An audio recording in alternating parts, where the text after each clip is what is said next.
don't need a high-end designer or a lot of money to get a luxe look. Be your own interior designer.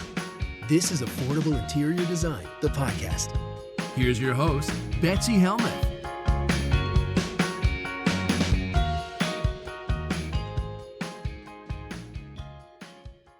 Hi everyone, happy holiday season. I hope you are having a relaxing one. I hope that you're getting a chance to dig in and think about the past year and reflect upon what's upcoming. And I hope it's just going generally well for you. I think with the new variant, my thoughts on how I'm feeling are changing every day. A week and a half ago, I was great and I bought Rockettes tickets for me and my entire vaccinated family. And now the Rockettes aren't even doing their show. So it's been disappointing to cancel it, right? But I've had the luxury of being able to cancel and the luxury of being able to hunker down at home and stay safe with my family. And luckily, my mom was already here visiting from Missouri at a time when it was safe, because if she would have been flying in this week, I'm not sure we would have encouraged her to do that, or that she would have even wanted to do that, even being vaccinated and boosted and all of that. So it's just another weird time. And I had already started booking travel for 2022, business mastermind sessions and vacations. And now all of that seems pretty precarious too. Speaking of precarious, can you tell if you're watching on YouTube? Can you tell that I've been crying?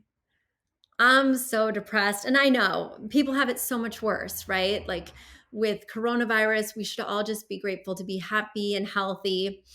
But I'm going through it.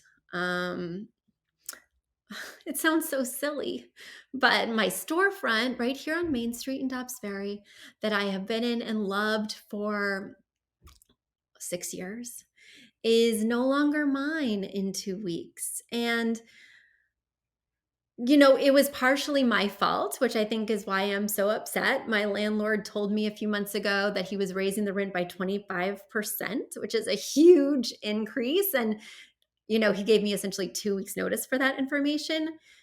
And you guys know from listening to the other episodes that I was planning on moving. I've been looking for almost a year, since last February, to purchase a home somewhere else, closer to my daughter's new school, in a place where we can get more bang for our buck. Just lots of different things to evaluate, including I just want some land. Right now, the neighbors watch me watch the Bachelorette finale, and I watch them make dinner, and it's just a little too close for comfort.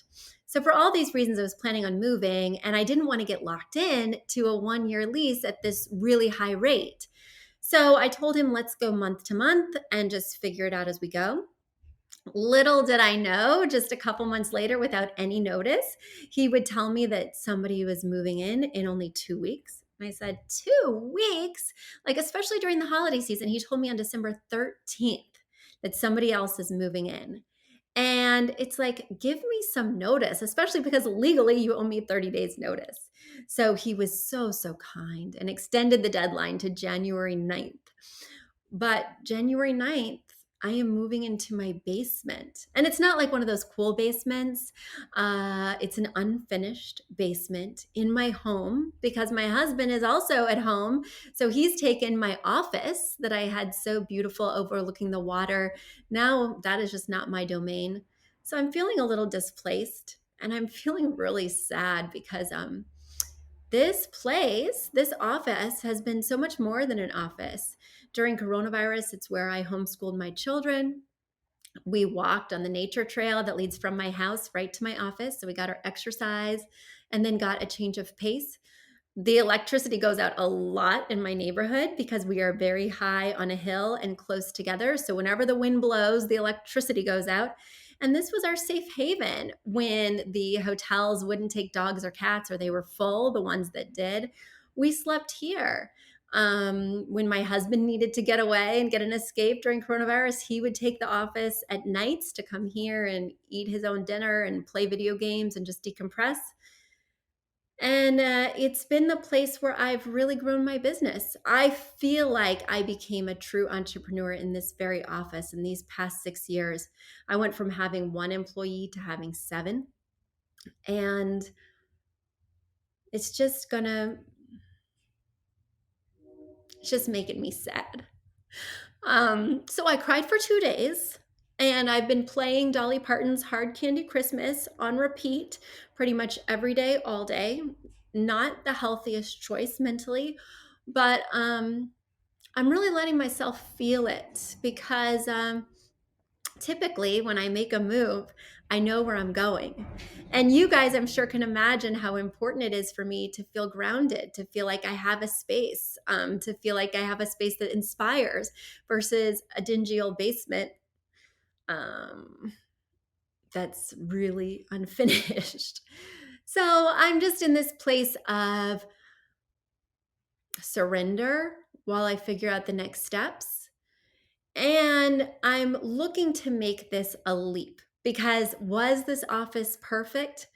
In my mind, yes, even with all its flaws, it was perfect. But number one, it was not mine. It was always owned by a grumpy jerk of a landlord. Hopefully, he doesn't listen to this podcast. But the second thing is that, the UPS person would stop by with packages while I'm recording, cars would honk, dogs would bark. The neighbor upstairs flooded his apartment and flooded my storefront twice. There has been drama, and I'm trying to cling to those negative aspects and focus on the positive aspects. Now I'll be home every day when my kids get home from school, and I'll probably give them both hugs and kisses and then tell them to leave me alone so I can focus on my work. But how do you make lemons into lemonade? Are you in a transition in your life? Is there something that is ending for you, but a new opportunity that's starting? The problem is I don't see that new opportunity yet. I'm used to being able to move and be the one that's controlling that. And in this case, I'm letting the wind sort of blow me and hopefully not turn out my electricity. Hopefully instead turn on my electricity and show me the way to something bigger and better. Because you hear that big truck? We're not going to hear that big truck anymore. Well, guys, thanks for bearing with me as I shared this because it's lonely. I mean, being an entrepreneur can be lonely at times anyway, but when you find your little place, your little corner of the world where you feel large, in charge, that's just steeped in memories, it can be hard to let go. And it can be really hard to let go at Christmas time. Tomorrow is the day before Christmas Eve, and I will be packing up my storefront with my mom. Luckily, she's a huge help, and we will make great strides. But it's hard to be sad, and it's hard to be uncertain in a time that's supposed to be full of love and excitement. Let's get to something that's a little bit more positive. Let's get to something that always brings me joy, your questions. So I'm going to dig right into the mailbag without further ado. And I am pulling up a question from Stephanie. Stephanie's writing from Ohio. And she says, "Hi, Betsy. I've been listening to your podcast for almost a year, and I'm excited every week when you release a new episode. My question is rather general. I have a dining and living room with empty walls that are desperate to be decorated with beautiful paintings or photographs. Do you have a recommendation of places to purchase large paintings and framed photographs? I would love to find a few pieces of mid-century modern framed photographs. Thank you so much for your insight. Hopefully the mailbox is empty enough for my question to be picked. Also, greetings from Hudson, Ohio. P.S. I moved to the United States from Germany, and when I saw your episode named Inner Architecture, I at first thought my phone had auto-translated that episode. It is so cool that you gave it a German name." And I gave it a German name, but I have no idea how to pronounce that German name as you just heard. But thanks for appreciating that. And let's get to your question. Boy, oh boy, do I have places that need interesting art. In fact, I was just designing a space this morning in Santa Fe, New Mexico for a very dear friend of mine. And he has two places where he needs large statement art. And his inspiration in terms of visuals is Palm Springs because he bought this adorable mid-century modern home in Santa Fe, New Mexico. I will definitely be tapping into the resources that I'm sharing with you now when I am shopping for art for him. The first is minted.com. Now, it is a little bit pricey, but you can choose your frame, choose your art. They have sizes that are almost 4 feet by 4 feet and lower. And I love them because, these are real pieces of art from real artists. You can even get these pieces signed. And even though they're prints, there is sort of that authenticity. It doesn't feel quite so generic. Of course, you pay a little bit more for that. And speaking of paying more for that, I love Horchow.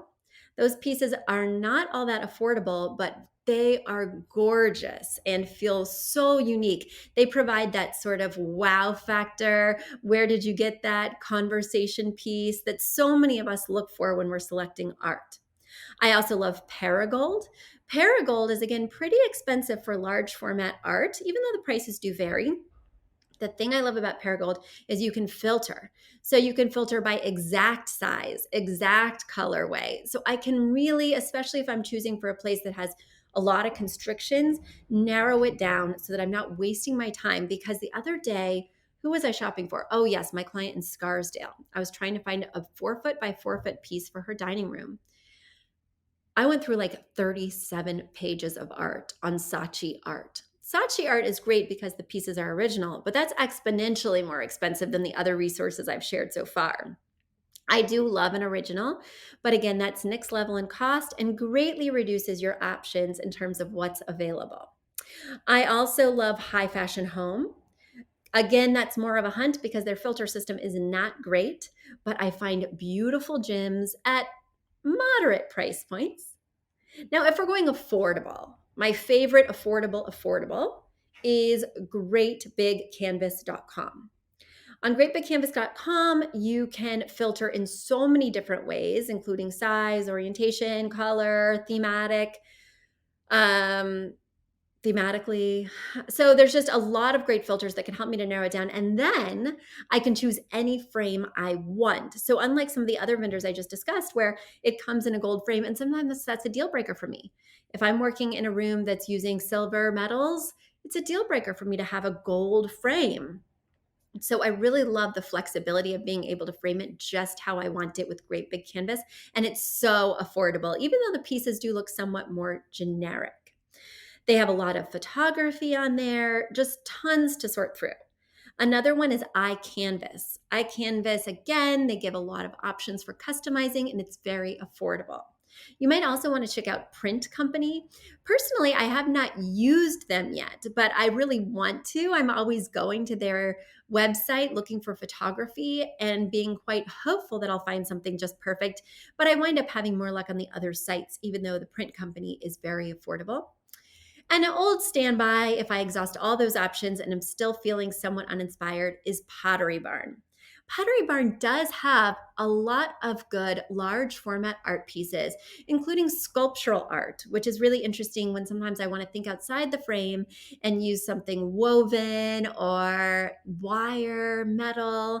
It's just a fun place to go for maybe something wooden. Lots of different options that, again, will provide that wow factor without breaking the bank. Let's go to my next question. My next question comes from Vanessa. Vanessa writes from Virginia, Betsy, how do you choose a color palette for a bathroom remodel? I know you suggest starting with an inspiration piece like a rug, but what is a good inspiration piece in a bathroom? A shower curtain? Maybe artwork? Also, do the colors in a bathroom need to coordinate with the nearby rooms? Thank you for all the great content. So let's get clear, Vanessa. What are you looking to choose? You mentioned a bathroom remodel. So I'm assuming that you're looking to choose tile, a vanity cabinet, light fixtures, a mirror. That's what I'm thinking. For those kind of foundational pieces, those renovation pieces that you don't want to change out for the next 15 years, I recommend choosing something neutral.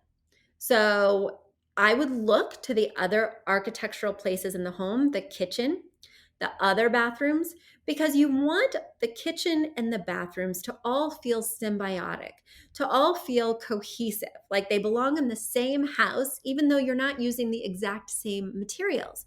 So say I did a gray marble backsplash in the kitchen. I might think about doing a small gray marble hexagonal tile in the bathroom. And then maybe I would do like a elongated gray subway tile on the walls. And maybe I would do a very pale kind of blue white for the paint above the tile on the wall. This is just like a scenario I'm spitballing with you. But say that you did like a bright navy island in the kitchen. Well, maybe I would do some kind of decorative border with the tile in the bedroom that, or bathroom, excuse me, that brings out that navy, or using like some kind of smaller tile on the floor that may have elements of navy to kind of tie in those rooms and make sure I'm carrying something I'm really excited about throughout the house, but using it in different ways. Now, maybe I understood your question incorrectly. Maybe what you meant to say is that the tile, the cabinetry, the mirror, it's all just how I want it. And I'm picking out new bath mats, new shower curtain, new artwork. In that case, I would first look to the architectural finishes that are there. Are they giving me any cues as to go gray or beige, as to go blue or green? Is there anything that I can work with in the space to kind of be my jumping off point? The next thing I think about is, what is this bathroom adjacent to? If it's an ensuite, whether it's in a guest room or the primary bedroom, I like the colors in the bathroom to reflect the colors in the room that it's attached to. So, in other words, I just did a girl's room in Westchester in Chappaqua, and she had an ensuite bath. Now, in the main room, her colors, her 30-60-10, she had like these drapes that were pre-existing that had lemons. So her 60 was like a pale kind of French blue. And then her 30 was the lemon yellow. And her 10% was that kind of very pale leaf green. In the bathroom, I turned it on its head. I made the pale leaf green the 60%. I kept the lemon yellow the 30%, and I made that French blue the 10%, so that the two rooms really relate to each other. I feel like I'm in the same space, and essentially I am, but I've used them in different doses so that the two rooms do not feel so identical or matchy-matchy. If this is a powder room that's just on the main floor, it's not directly off of the kitchen, it's just in the hallway, you can really do what you want. I never, ever, ever base the theme off of a shower curtain, because shower curtains are something that you'll probably change out pretty often when one gets gross or just tattered or stained from your hand pulling it back and forth and back and forth. I also would never do the color palette based on a bath mat. Bath mats also get a lot of wear and tear, and you'll probably be switching it out every 1 to 2 years. Same with the towels. By process of elimination, that means that I would use the artwork in the bathroom as that inspiration for my color palette for the shower curtain, towels, and bath mat. Vanessa, I've solved all your problems. No matter the scenario, I've just given you a wealth of answers. I hope that helped. All right, let's move to my next question, which comes from, drumroll please. My next question comes from Diana. Diana is writing from Cincinnati, Ohio, and she has quite a question. So let's dig right in. Hi, Betsy. I'm a new listener and already a fan of your show. I've been listening to many episodes since I found your podcast weeks ago. I love how your tips are down to earth and practical. I just bought your book and I cannot wait to read it, to look at the pictures, and to learn. I want to visualize all the possibilities for my own space. My family and I, my husband and 2 kids, we moved from a 1,200 square foot home to a 3,000 square foot mid-century modern. It's a shed style house, and we moved 2 months ago. We're slowly getting a few pieces here and there that will make our space feel more like home, one room at a time. Our style is mid-century modern, and we are minimalists. We lean towards less furniture and decorative pieces and more towards function and practicality. That was a little background on us. Now I do have 2 questions. First, I'm currently working towards making this space shown in the pictures, and guys, if you want to see the pictures, head over to YouTube. Shown in the pictures, more cozy and yet minimalist. The room is located right next to the kitchen and dining room, and it's a place where we find ourselves hanging out the most. It's a long rectilinear room with a sliding door that connects the deck to the outside and a fireplace in the middle of 2 big windows that overlook our yard, which is mostly woods. The walls are a creamy beige and they have a textured wallpaper. The crown molding is rich brown. We want to keep the room as it is. The fireplace needs a little update, but we'll keep it as is for now, since after all the moving expenses, we are house poor and we're on a tight budget. My husband absolutely wants the TV there, so I got a comfy leather couch that could fit all of us. I recently got the chairs and the coffee table and the rug and the love seat from a vintage furniture store. We love the patina in furniture pieces. To create a cozy conversation nook by the fireplace. We started hanging up some of our art pieces in places where we think it might look better, but I'm not sure if everything looks cohesive. Would you add or take out something from the space? I'm not sure if we have too much seating around the fireplace. That's question one. So let's check it out. The thing that's starting to concern me about this room is with the brown trim and the brown floors. We have a lot of brown when you add in this chunky leather couch. I'm not loving that. I don't have a ton of angles of the room, so I wish I had a couple more vantage points because I can clearly see the fireplace. And for me, that seating area is way too cramped. The things are too close together. I would get a bigger rug because technically you do have more floor space, and the larger your rug, the larger the area appears. So I think the rug that's currently there is just too small, and it's making the furniture look more squished together because you're trying to put it all significantly on the rug, which is causing it to clump in the middle. If there was a larger rug, you'd have more room to spread these pieces out, and I think it would look much more spacious and fit much better. I don't think you'd be asking me if there's too much furniture in this space because it would all have room, and there is enough space in this room to do just that.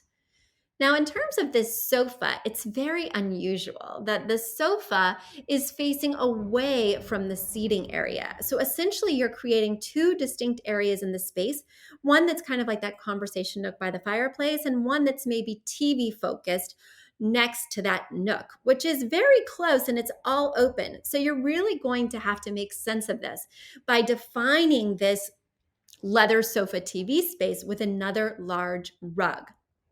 Also, I would consider, even though I don't have enough pictures to understand if this is viable, but making this more symmetrical with the sliding door so that, again, it feels more formalized and less like you just shoved a big leather couch next to this cute conversation area. Because right now there's this big leather couch floating in the middle of your big brown rectangle with this cute conversation nook that's super scrunched on one side. Now, this is not a doomsday report. I think there's lots to love about it, and I do love the architecture. Mid-century modern always has my heart. But you're just squishing things too close together. Need to spread everything out and define things with rugs. I always focus on art after the furniture is placed correctly because you want to tell people where to focus their eye. So never, ever, ever think about art until you've 100% solidified the furniture placement for the room. Let's go to your next question. My second question has to do with the paper in the kitchen. We are not remodeling the area now, so I'm trying to find a cheaper way to update it without changing the cabinets, countertops, and dining room furniture. Should we change the walls instead? I'm open to all suggestions and tips. Thank you so much for taking the time to read my long submission and for answering all my questions. Well, Diana, you are most welcome, and let's peek at this kitchen, shall we? So the kitchen has white cabinetry. It looks like a white or off-white Formica countertop. And let me see here. The wallpaper is floral with a big border at the top. Looks like we have silver pulls on the kitchen cabinetry and a black appliance. There's a lot going on in here. Let's just be clear because the floor is kind of like this irregular cream square tile. It's probably like an 8x8 and it looks a little hand glazed, so it's not perfectly flat and even. This does need an update. There's no doubt about it, but I totally understand being house poor. I was certainly house poor when we moved into our house here in Westchester and did not have the time, energy, or resources to make that happen. Some easy fixes. Number one, change the handles on the cabinetry. These look like they came from Home Depot in the 90s, and it's time to change them out, and that will be so affordable. You just open the cabinet, measure from the center of the screw to the center of the screw on the inside, and then that's the size handle you'll be looking for when you purchase something a little bit more contemporary. We're not going to change the flooring. We're not going to change the countertop or the cabinets because you set those rules, and I'm okay with that, but this wallpaper must go. It's got a ton of flowers that feel quite overwhelming and frenetic. And then the border at the top is not helping. I am going all the way back to the 90s and maybe even to the 80s with this unfortunate wallpaper. I would take it down ASAP and I would replace it with paint. I love a good wallpaper, but you have to be very clear on your intentions stylistically, and it's expensive to remove and expensive to put up. Paint is going to be a much easier application for you, and it's going to be much more versatile as you evolve this kitchen over time. Guys, look at me. In the midst of despair, solving all of your design problems just in time for the new year. If you haven't heard it already, please go listen to Hard Candy Christmas by Dolly Parton. It has gotten me through some really tough times this season, and I hope it helps you too. Until next year, everyone. Bye. A big thank you to Aton and the Embassy who wrote our theme song. A shout out to Catherine Heller who owns the podcast shop and is our editor extraordinaire. We also want to thank Ginny Sunasan and her team at the Savvy Podcast Agency for their help with our social, our YouTube channel, and so much more. We also want to thank Uploft, which is our parent company who supports this podcast. And lastly, we owe a huge debt of gratitude to you. Thank you so much for tuning in and for all your support.